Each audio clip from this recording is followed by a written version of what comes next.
여러분 지금 이 내용 보시면서 어떤 생각이 들죠?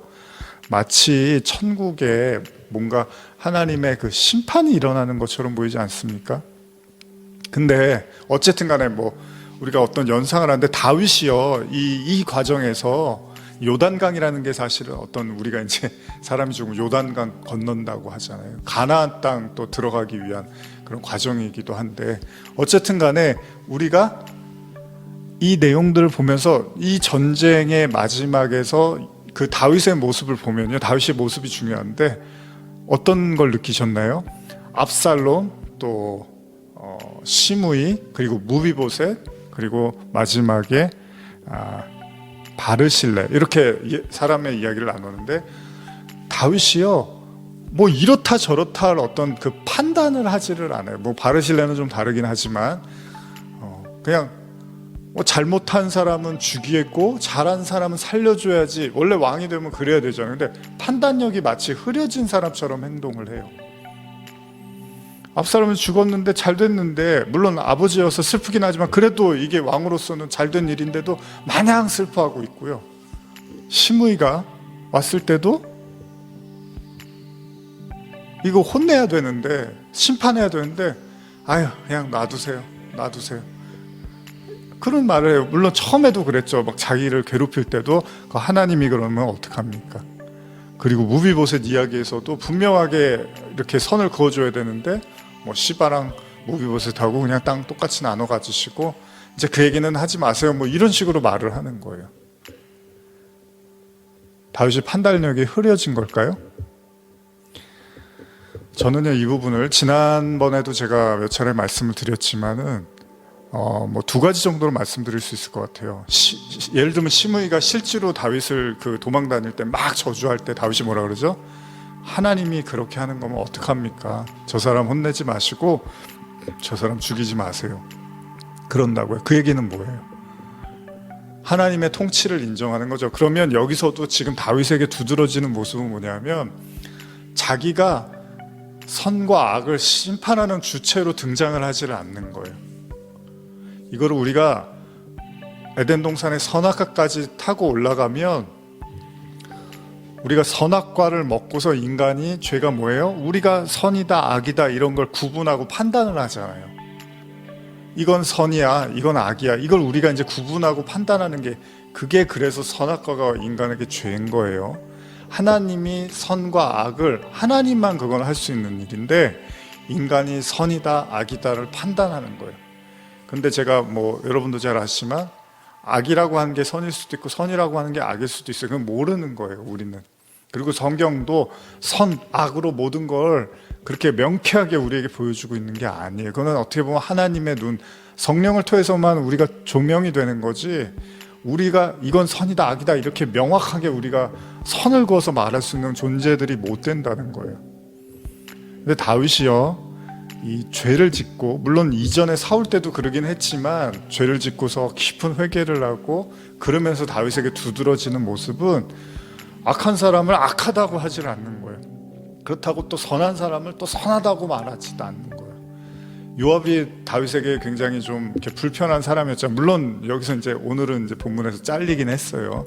그러나 이거는 이제 왕으로서 최소한 말은 들어야 되니까 장군이, 이거는 어쩔 수 없는 선택이었지만 어쨌든 중요한 건 다윗이 선이다 악이다라는 걸 자기가 이렇게 심판하는 심판자의 위치에 서지 않으려고 한다는 거예요. 오늘 본문은 그래요.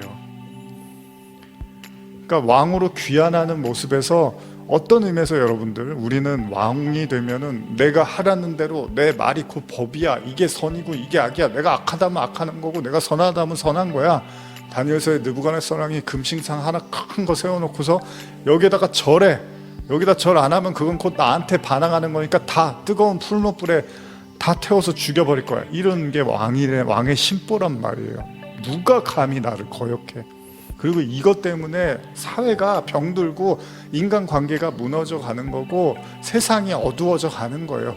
보이지 않는 인간 내부에 숨어있는 그 왕 되고 싶어하고 왕처럼 살고 싶어하고 내가 왕이기를 원하는 마음 있잖아요.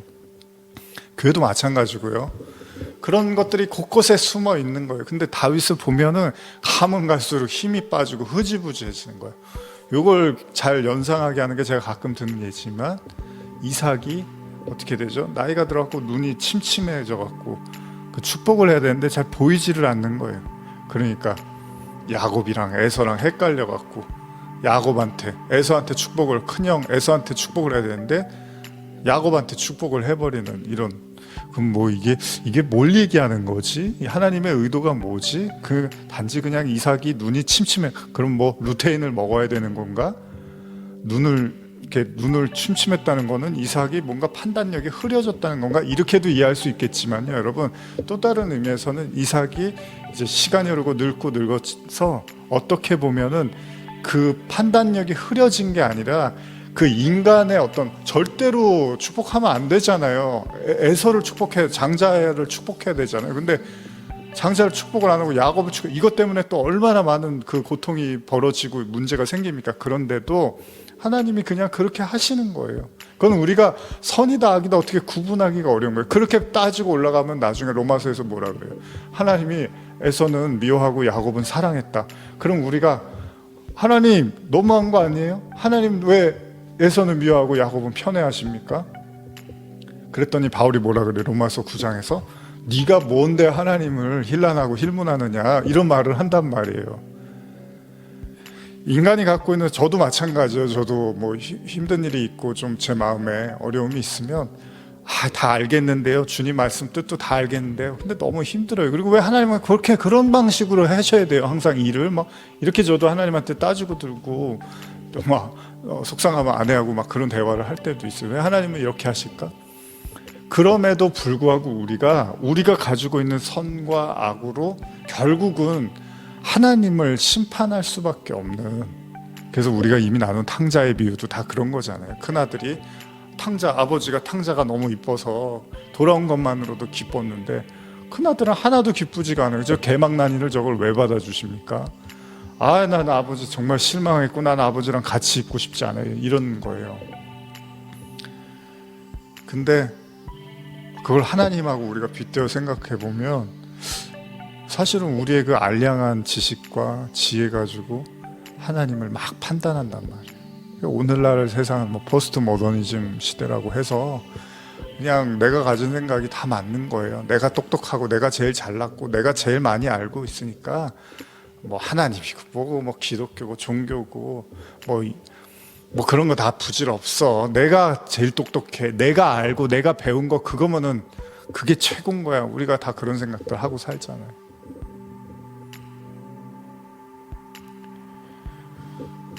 근데 아니라는 거예요. 이 하나님과 깊이 관계를 하면 할수록 선악이 모호해지는 거예요. 이 모호해진다는 게 더 뭔가 도덕적으로 윤리적으로 뭐 포악해지고 나빠진다는 얘기가 아니라 인간이 쉽사리 무언가를 판단할 만한 존재가 못 된다는 것을 이렇게 깨우쳐 가는 거죠. 그렇다고 뭐 이렇게 수동적이고 뭐 적극적이지 말고 그러라는 얘기는 아닙니다. 그런데 오늘 다윗의 모습에서는 이게 제일 중요한 거예요. 이미 시므이의 그 첫 번째 시므이가 욕할 때도 다윗이 고백했지만 하나님이 알아서 하시겠지. 내가 판단하고 내가 심판하고 내가 내 권세를 내세우지 않는다 하더라도 지금 이 순간 하나님이 판단하실 거야. 결국 시므이는 조금 시간이 지났지만 오랜 시간 후에 스스로 자멸하는 길을 택하게 돼요. 그래서 참 인생이라는 거는 두고두고 봐야 될 문제예요. 그때 그 순간 하나님이 심판하지 않았지만 제가 지난 출애굽기 할 때도 설교를 했지만 하나님이 시간을 주시고 기다려 주시는데 결국 그걸 깨닫지 못하면 이제 스스로 자멸하는 길을 택하게 되는 거죠. 다윗은 이걸 배우는 거예요.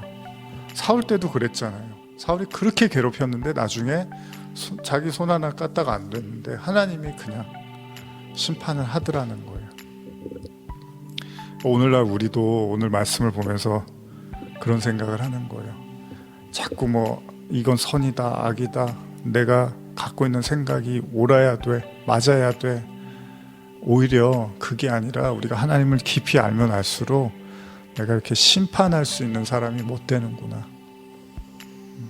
그래, 하나님께 맡기자. 용서 하나님이 하랬으니까 용서하는 거야. 그렇다고 여러분, 다윗이 시므이를 용서했다고 하나님이 시므이를 용서한 건 아니에요. 하나님은 지켜보고 계신 거예요. 그러나 하나님이 인간에게는, 예수님도 그러셨지만은 계속 용서할 수 있으면 용서하라고 하셨어요. 그러나 우리가 용서했다고 해서 하나님이 끝난 건 아니에요. 하나님은 지켜보는 거고 용서를 통해서 계속 시간과 기회를 준 것뿐인 거죠. 우리가 오해하지 말아야 될 건, 하나님께 용서 구했고 내가 용서 구했으면 된 거 아니야?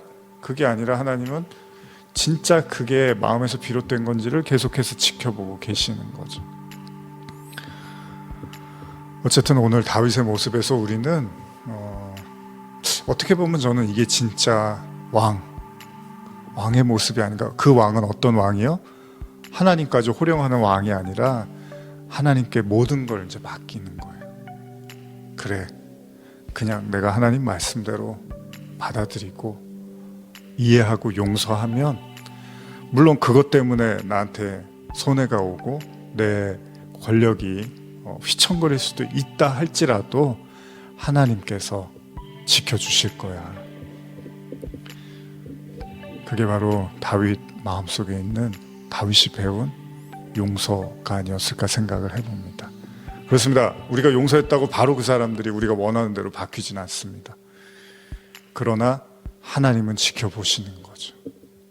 그러기에 우리는 하나님의 말씀을 의지하며 그 말씀을 준행하며 살고자 할 수 있을 것입니다.